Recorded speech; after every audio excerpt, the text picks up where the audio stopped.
Hello student, NEET PYQ series का question number 34। The output y of the given logic gate is similar to the output of and flash A. और यहां पर एक logic gate का diagram दिया गया है और 4 ऑप्शन दिए गए हैं। और ये जो क्वेश्चन है वो नीट 2024 में आया हुआ क्वेश्चन है। आपको लॉजिक गेट के क्वेश्चन बहुत ही सिंपल तभी लग सकते हैं जब आपको लॉजिक गेट पहचानने आए और उस लॉजिक गेट के जो आउटपुट होते हैं उसका एक्सप्रेशन क्या होगा ये आए। क्लियर? तो चलिए इस क्वेश्चन को हम लोग सॉल्व करते हैं। सबसे पहले कौन सा लॉजिक गेट दिए गए उसका नाम लिखिए और इसके लिए इसके आउटपुट क्या होता है उसे लिखिए। क्लियर? तो चलिए यहां पे सबसे पहले जो ऊपर वाला गेट है वह आपका नैंड गेट कहलाता है। जस्ट इसके नीचे जो दिया है वह आपका नॉर गेट है और फिर यहां पे जो दे रखा है वह भी आपका नॉर गेट है। क्लियर? अब देखना, नैंड गेट और ये जो नीचे वाला नॉर गेट है इनके 2 इनपुट होते हैं, लेकिन क्वेश्चन में दोनों इनपुट को सॉर्ट करके एक इनपुट बनाया गया है। क्लियर?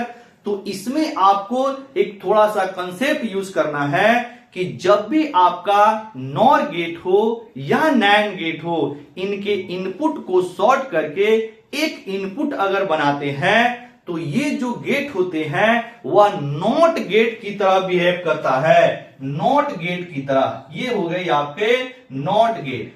क्लियर? और नॉट गेट में क्या होता है कि जब अगर आप इनपुट इसको ए देते हैं तो इसका जो आउटपुट होता है ए बार। अगर इसको इनपुट बी देते हैं, अगर इनपुट आप बी दे रहे हैं तो आउटपुट ये बी बार देगा।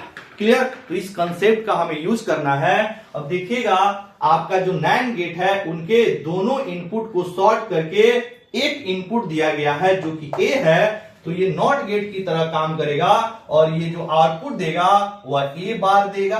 क्लियर? उसी तरह नॉर गेट के भी दोनों इनपुट को सॉर्ट करके एक इनपुट बनाया गया है और इसमें जो इनपुट है वो बी है, तो ये नॉर गेट जो आउटपुट देगा वह बी बार देगा।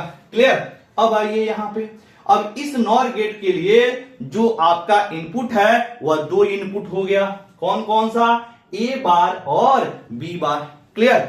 अब देखना, नॉर गेट का काम क्या होता है कि अगर नॉर गेट यहां पर है और इसके 2 इनपुट ए और बी है तो इसका जो आउटपुट होता है वह ए प्लस बी का बार होता है। इसे याद रखना पड़ेगा। क्लियर?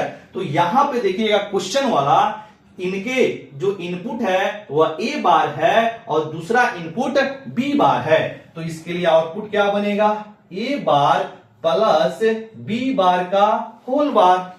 क्लियर? अब देखना, इसमें हम लोग थोड़ा सा बुलियन अलजेब्रा का इस्तेमाल करके इसको सॉल्व करते हैं।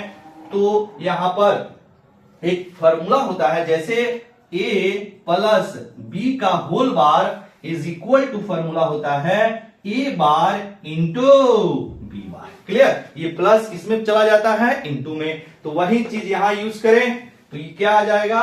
ए बार का बार इंटू बी बार का बार हो जाएगा। क्लियर? यानी कि जैसे इसको बुलियन अलजेब्रा से हम लोग सॉल्व किया तो ये आ गया। अब देखिए, ए बार का जो बार होता है वो ए होता है इंटू बी बार का जो बार होता है वह बी होता है। बी बार का बार बी और ए बार का बार ए, यानी कि जो output y is equal to क्या हो गया? A dot B. क्लियर? अब ये आपका जो एक्सप्रेशन होता है वह एंड गेट के लिए होता है। किस गेट के लिए?